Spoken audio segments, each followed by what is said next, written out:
little update on our annual crops. This is pearl and Japanese millet. We mixed them together, I guess. This has been grazed off once. It's regrowth. It's probably 6 inches tall. We haven't had a lot of rain on it this summer or this fall, especially since we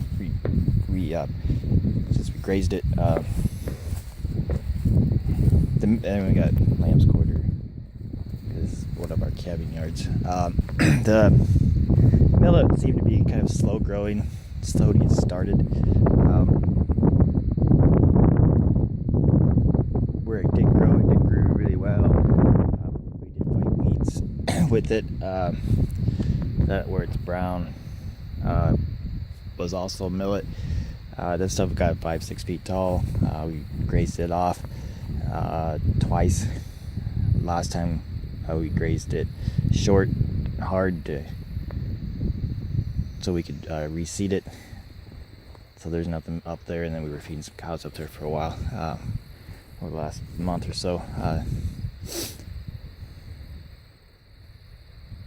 So this has been seeded to winter rye for calving for next spring. We'll not graze this fall. We'll just let it grow up, and so we can turn cows out here in the spring to calve or pairs, whatever. They have a nice sod base, and then after those cows leave, we'll probably plant sorghum, sudan grass, or millet.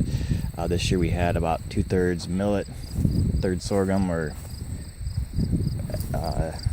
we're going to switch it around.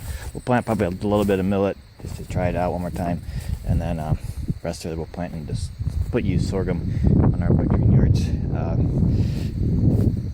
The millet, we might try one of the hay, like the German millet, to make hay off of.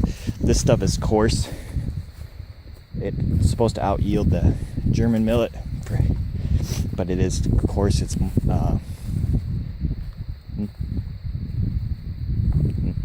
You can make hay out of it, but it's a little rough, especially around here where it's wet and humid and hot. In the summertime, it's hard to make it dry hay out of it. This is a grass paddock that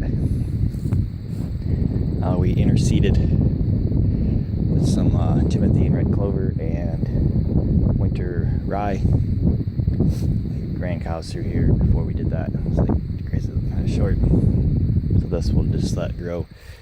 We might depends on how it hasn't rained around here for several weeks, so it's nothing's been growing. So it all depends on how much it grows this fall. If we decide to graze it off late this fall as stockpile grazing, or if we just leave it until spring. Same thing was done over there and there. That's where we had our winter wheat. Most of the brown grass came back through it, so we just added a little bit more into it. And then that calving field that was one of the last ones we took cows out of. We had oats and peas up there. The problem is the lamb's quarter takes over too fast before the oats and peas really grew, so we end up spraying it, and then of course it kills the peas off. But that paddock we've drilled winter wheat in that one, just for the heck of it. This one up here, we got some oats and peas left over, and then we got some turnips. We're gonna put oats, peas, and turnips up there, because we'll graze that off then this fall and end up with a group of cows up there over winter, more than likely. So they'll just destroy it anyway. So the oats and peas will freeze off too. So that's kind of the plan at the moment. But that one, we haven't done that one yet. We got all the rest of this done. We just got that. I don't know what we're gonna do. We still got some rye seed left too, so we might dump it up there too. I don't know yet. And those other paddocks up on top of the hill, if we have time, we might go seed some winter rye into them, just for some early spring growth.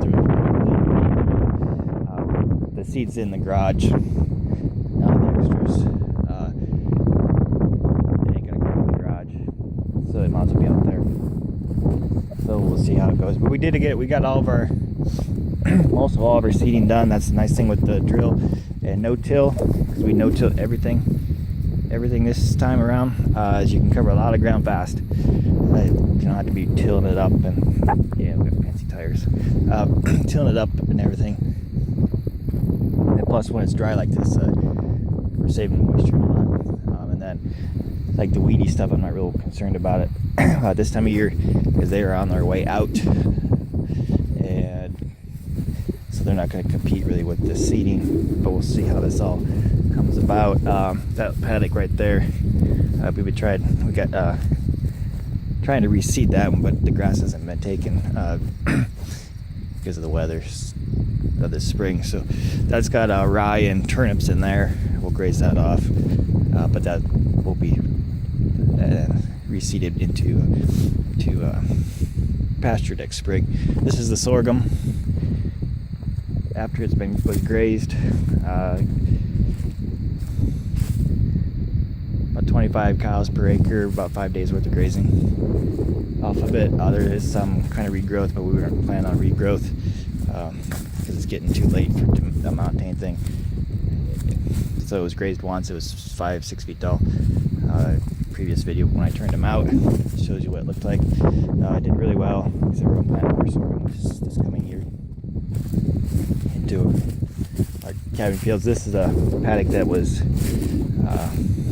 tore up to reseed back into grass pasture. So winter rye in it now, and then we'll graze that off this fall, and then graze it off next spring, and then hopefully come in here with the drill and drill our grass seed in it, and then the rye will regrow like a cover crop, and then we'll bale hay off of it, and hopefully we can get grass pasture seeded back into here.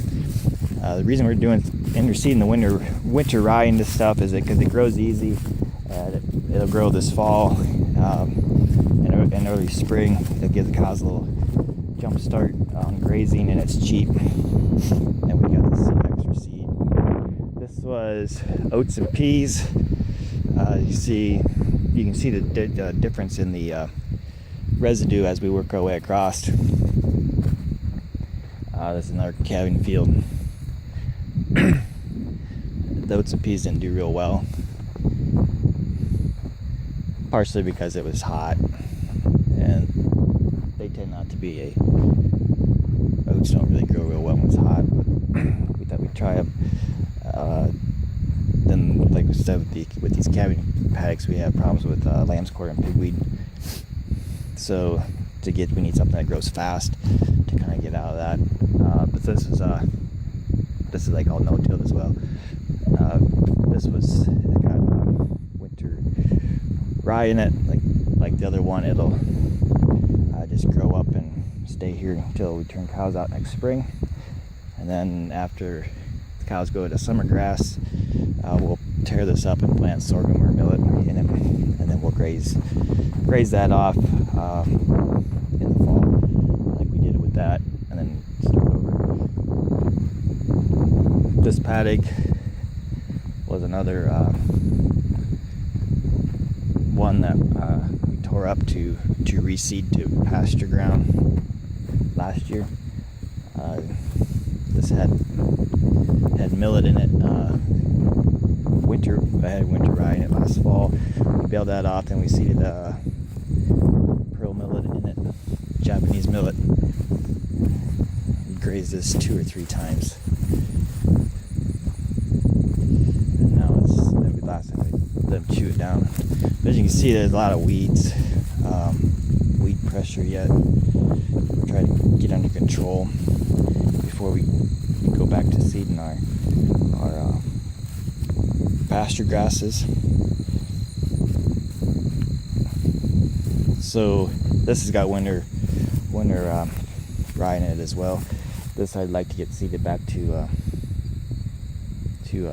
permanent pasture, brome grass, red clover, alfalfa, but the way it looks today is weed pressure is kind of heavy. Yeah, so maybe we'll plant sorghum or something out here next year as well. Like give it one more year of spraying the thistles and junk before we plant grass. But yeah, this is a winter rye. We'll graze this off this fall and next spring, and or bale it. Problem is, if you can get cows out there before it gets too tall, grazing it is more productive than haying it. If it gets tall, then yeah, sometimes you're better off to go in there and bale it, because it's the cows will trample over some parts of it. But we got cows right here, so it's not an issue of building fences or to go graze it versus haying it. And then that's a grass pasture paddock that's been, we interseeded timothy and clover and some winter rye into that as well. Because I guess when you got the drill is nice because they got them all pushed, all the seeds pushed in the dirt for the most part. Didn't take much time to run over them. Add a little extra seed to it, and we had most of the seed we had sitting around from the spring from other projects, so it might as well be growing out here in the dirt instead of sitting in the garage. But that's kind of the little conclusion or update on our annuals.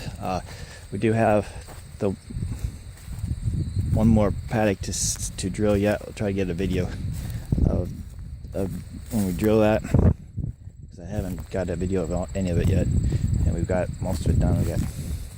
So we'll try to get that one videoed so you can see it, and then I will, as soon as this stuff starts to grow, we'll come out and take looks at it. But all in all, yeah, the sorghum worked really well, better than the millet. Like I said, we'll probably plant a little bit of millet next year just for